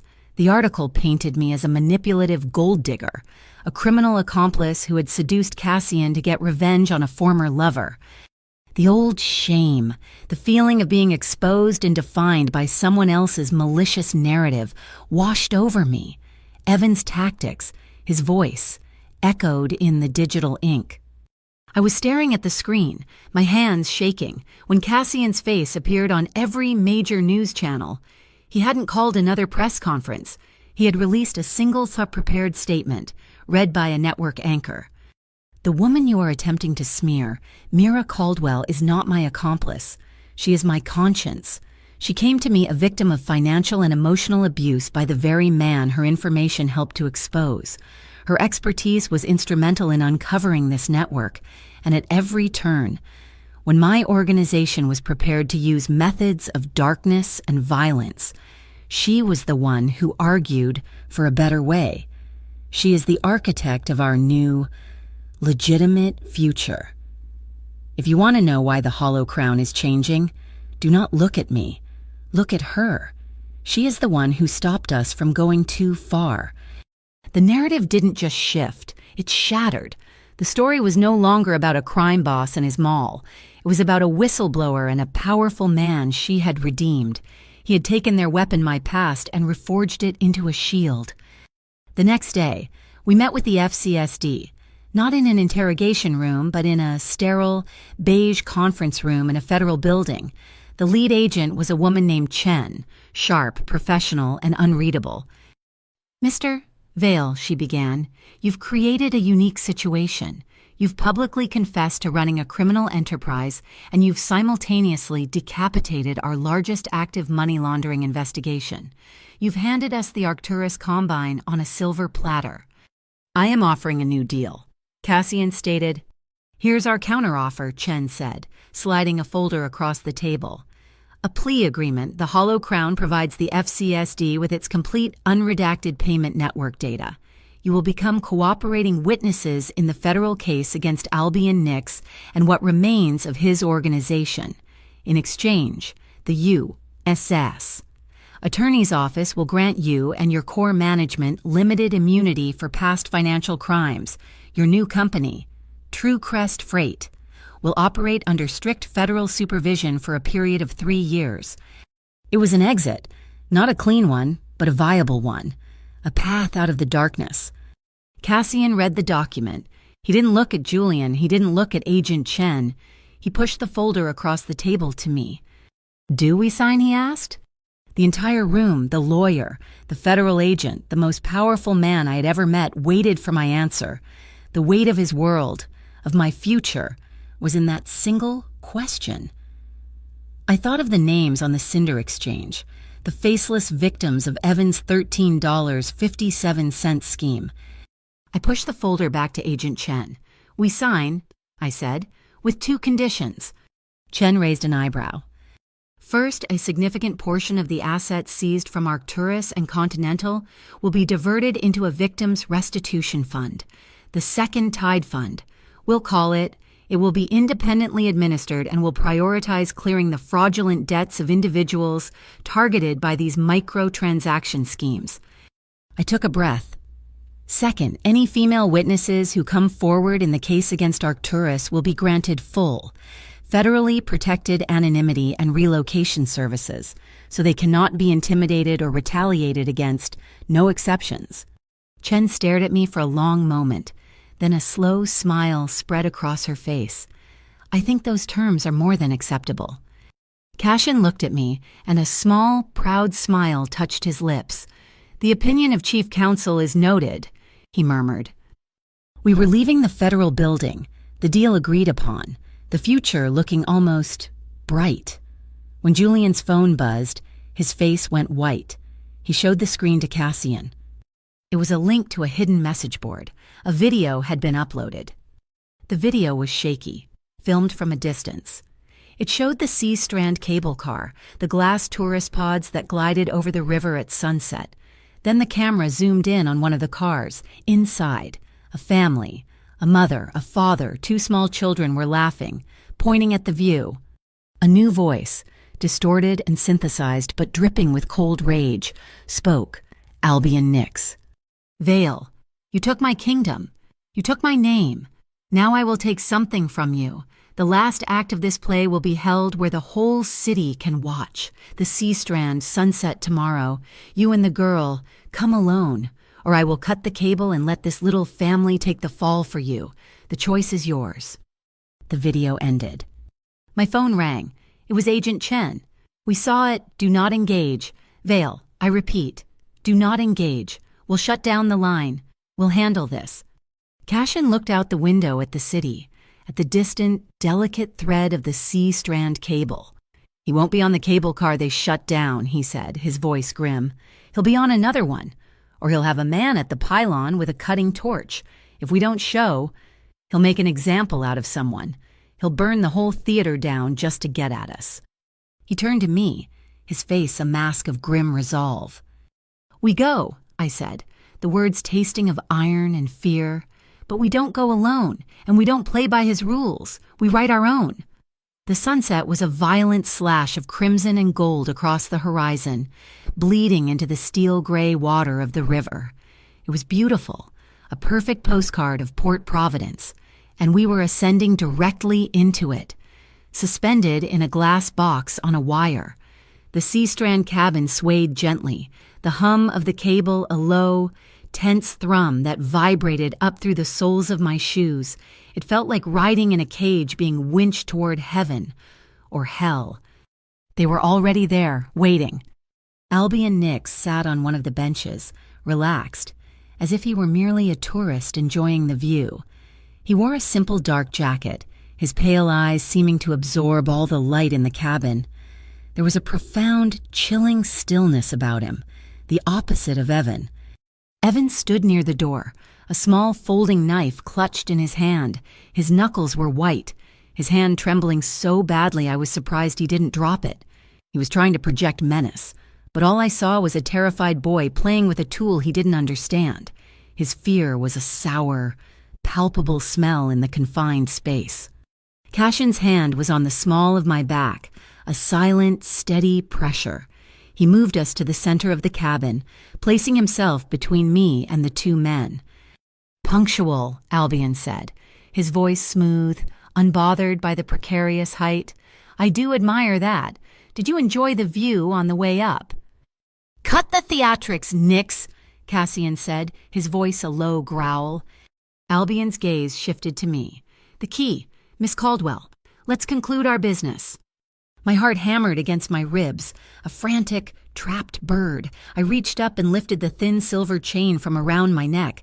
Dangling from it was a tiny, ornate silver key, the kind one might use for a jewelry box, a prop, a worthless, beautiful lie. I held it up. An elegant choice, Albion noted, though his eyes were cold. But you didn't really think it would be this simple, did you? He gestured with his chin to the windows. I looked out, in the cabin ahead of us, and the one behind. I could see the silhouettes of men. They weren't tourists. They were his people, holding the civilian passengers in a quiet, invisible siege, down below, on the darkening water. I saw the pinpricks of light from 2 boats, one a sleek, fast FCSD tactical vessel, the other an unmarked freight boat from Cassian's own fleet. They were keeping pace, helpless, waiting for a signal.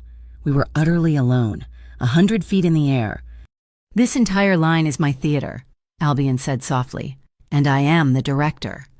To prove his point, there was a sudden, violent twang that shuddered through the cabin, a high-pitched groan of protesting metal.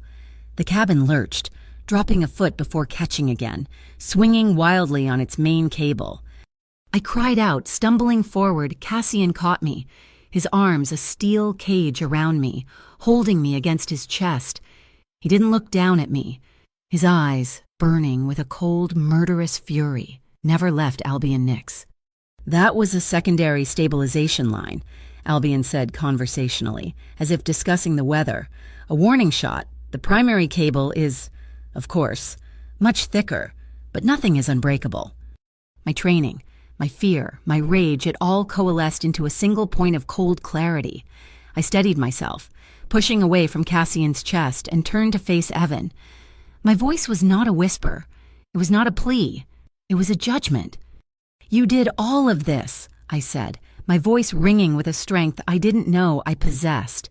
"Every lie, every person you hurt, every dollar you stole, you used me to get rich. You used me to feel powerful." I took a step toward him. "Today, I'm using my voice to end you." I reached up and touched the silver feather in my hair. It was not a signal for a shot. It was a signal for a blackout.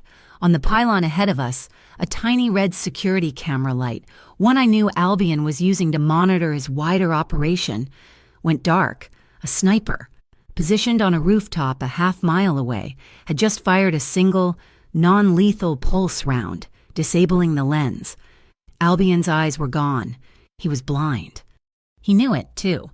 A flicker of irritation crossed his face. Cassian seized the opening. "This is between you and me. Nix," he said, his voice a clear challenge. "Let the civilians go. The family in the forward car, the couple behind us. Let them go. Take me instead. A fair trade."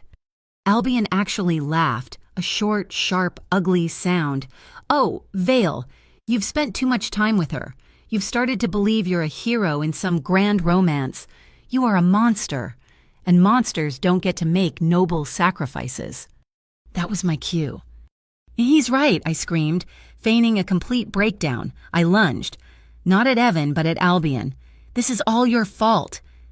It was pure chaos. Albion was startled, raising his hands to fend me off. As I tripped and fell toward him, my hand shot out. In my palm was a small, powerful neodymium magnet, no bigger than a coin. I slapped it hard against the side of the small, concealed pistol I knew he had tucked in his jacket. The magnet didn't pull the gun from his coat. It wasn't magic. But the powerful magnetic field, clamped directly to the steel slide of the weapon, was a massive, unexpected disruption. As I scrambled away, Evan reacted just as we knew he would. He saw his chance. He lunged and grabbed me, yanking me up, pulling me in front of him as a shield. He pressed the cold, cheap steel of his knife against my throat. "Stay back," he shrieked at Cassian. "I'll do it, I swear I will." Cassian didn't move. He didn't draw a weapon, and he didn't even look at Evan's knife. He looked at my eyes. "Trust your training. Trust me." I didn't struggle.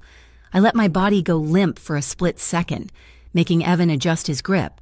And in that moment of adjustment, I moved. It was the sequence Cassian and Julian had drilled into me a dozen times. I stomped down hard on his instep with my heel. As he grunted in pain, I snapped my head back, connecting with his nose with a sickening crunch. His grip loosened for a fraction of a second, and that was all I needed. I twisted my body, driving my elbow into his ribs, and brought my hand up, striking the nerve cluster on the inside of his wrist with the heel of my palm. His fingers went numb, the knife clattered to the floor. At that exact instant, the cabin went dark. The hum of the cable died. The entire C-strand line powered down, an FCSD override. Our cabin jerked to a complete swinging halt, suspended in the blood-red twilight. From below, I heard the whir of winches. A heavy magnetic clamp slammed against the side of our cabin from the outside. The rescue was in motion. Cassian moved, a blur in the dimming light, kicking the knife away from Evan. He pulled me into his arms, shielding me with his body as the cabin rocked from the impact of the rescue clamp. But Albion wasn't finished. He snarled, a feral sound, and lunged from the shadows. He had abandoned the now useless pistol.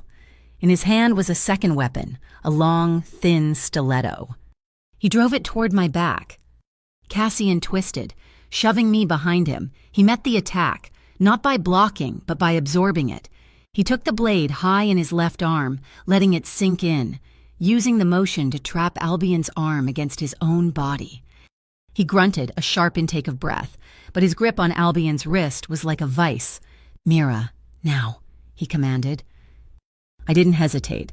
I moved in, my hands finding the pressure points on Albion's forearm, just as Julian had shown me. I dug my thumbs in, hard. Albion cried out, his fingers spasming, his tendons screaming. The stiletto fell from his numb hand, joining Evan's knife on the floor.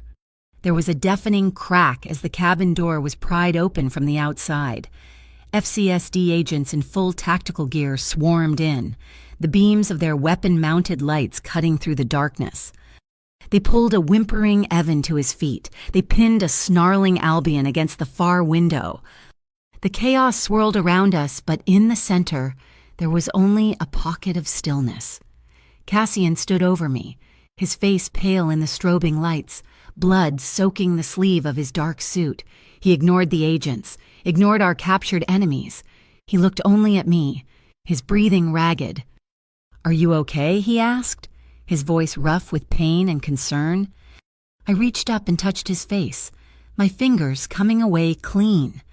I looked at him, at the man who had taken a blade for me, the man who had trusted me to be his weapon and his partner. I smiled, though my lips were trembling. "I'm okay," I said, my voice shaking but clear. "We're okay." We were winched down from the sky in our broken glass box, a strange, silent procession of victors, vanquished, and law enforcement. The ride was slow, methodical. As we reached the ground, the doors were opened, and the cold, real air of the city rushed in. Albion Nix was led out first, in silent, seething fury. His wrists were in cuffs, his perfect trench coat rumpled. He didn't look at us. He was already in his next game, plotting his next move from a world of steel bars. Then came Evan. The fight had completely drained from him, replaced by a whining, desperate panic. "I'm a victim here," he screamed as the agents pushed him forward. "She set me up. He made me do it. I'm a victim." I didn't say a word. I just watched him, my face a perfect, calm mask. I watched as they put him in the back of a federal car. He looked at me through the window, his mouth still moving, his eyes wild with the terror of a man who has finally, irrevocably, run out of lies. And in my silence, in my complete and utter lack of reaction, I closed the book on him. He was a chapter, a painful, messy, defining chapter, and I had just turned the final page. The weeks that followed were a blur of legal maneuvering and corporate restructuring. The FCSD signed the official agreement, formally documenting the Hollow Crown's full cooperation. The MOCD, armed with our blacklist, moved with ruthless efficiency, seizing every tainted asset from the Arcturus Combine and the Continental Freedom Bank. True to my conditions, the second Tide Fund was established, and the first wave of payments went out, silently erasing the fraudulent debts of hundreds of people who, like me, had been slowly drowning. Cassian held up his end of the bargain, and then some. The shadow divisions of the Hollow Crown were not just dissolved, they were dismantled, their data wiped, their operatives given severance and a one-way ticket to a legitimate life, if they chose to take it. What rose from the ashes was TrueCrest Freight, a fully incorporated, publicly registered logistics company. The official founding document listed two names as co-founders, Cashin Vale and Mira Caldwell. My name, no longer a liability on a stolen credit card, was now an asset on the charter of a multi-million-dollar enterprise. The change was felt even at Glass Row. The silent, imposing guards in dark suits were gone, replaced by a uniformed, professional security team from a licensed firm. The penthouse, once a fortress, was slowly becoming a home. A week after the Sea Strand incident, Cassian came to my old apartment, my tiny, cramped space that now felt like it belonged to a different person from a different lifetime. There was no silent sedan, no driver. He came in a simple black town car that he drove himself. He stood at my door, his left arm in a sling, the wound from Albion's blade still healing. In his good hand, he held a small, clumsy bunch of wildflowers, the kind that grow on the side of the road. They were a little bit wilted. "I can't promise I'll be perfect," he said, his voice quiet, stripped of all its command. "I don't know how, but I promise I will be transparent with you, always." I didn't say anything. I just took the flowers, stepped aside, and let him into my life. We didn't go out. We stayed in my tiny kitchen, a space smaller than his walk-in closet. We decided to make pasta. It was a disaster. He was clumsy with his one good arm, and I was a terrible cook. We got tomato sauce on the walls, on our clothes, on the floor. At one point, he tried to drain the pasta and nearly dumped it all in the sink. I started laughing, a real, deep belly laugh. And after a moment of stunned surprise, he started laughing too, in that small, messy kitchen, surrounded by the smell of garlic and spilled sauce. We weren't a crime boss and his consultant. We were just a man and a woman, making a mess, finding a simple, uncomplicated joy that had nothing to do with power or strategy. The intimacy we found that night was different, after the fire and desperation, after the high-stakes dance of trust and fear. This was something quieter. It was slower, gentler. It was the careful exploration of two people learning how to breathe again after being underwater for a very long time. It was in the way he looked at me, his eyes telling me stories his lips never could. It was in the way I traced the new scar on his arm, a permanent reminder of the choice he had made. It was a rediscovery, a promise not of passion, but of peace. The next morning, the headlines were definitive. Micro-laundering network collapses after whistleblower leak. My name was in the first paragraph. Not as a mall, not as a victim, as the architect of the corporate restructuring agreement and the key witness who had brought the whole rotten structure down. Evan was sentenced a month later. He got 7 years for wire fraud, extortion, and identity theft. He wept in court. I wasn't there to see it. That same afternoon, I went to a community center in a part of town I'd never been to. I sat in a circle of folding chairs with a dozen other women. It was the first meeting of a support group for survivors of financial abuse, funded by the Second Tide Fund. I listened as they told their stories, stories of stolen credit, of coercive debt, of partners who used money as a weapon of control. Their stories were my story. When it was my turn, I spoke. I told them everything. I didn't use names. I didn't talk about the Hollow Crown or the FCSD. I just talked about the fear, the shame, and the feeling of being erased. And then I told them how I found my voice, how I used the very knowledge my abuser thought made me a tool and turned it into a weapon to win back my own life. When the meeting was over, I walked out into the late afternoon sun, feeling lighter than I had in years, and leaning against the wall on the other side of the street, waiting patiently, was Cassian. He hadn't come inside. He hadn't interfered. He had simply stood guard, protecting my space to heal. His new power found not in command, but in quiet, unwavering support.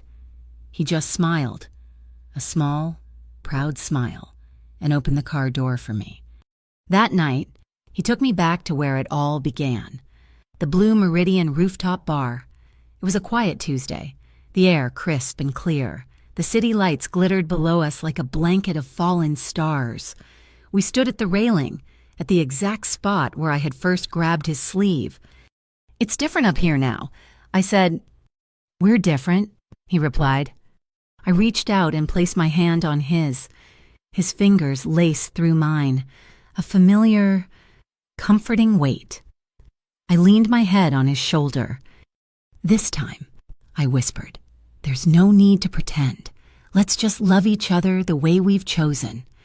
In the distance, the lights of the C-Strand cable cars traced a graceful, shining arc against the dark sky. A scar, healed and transformed into something beautiful.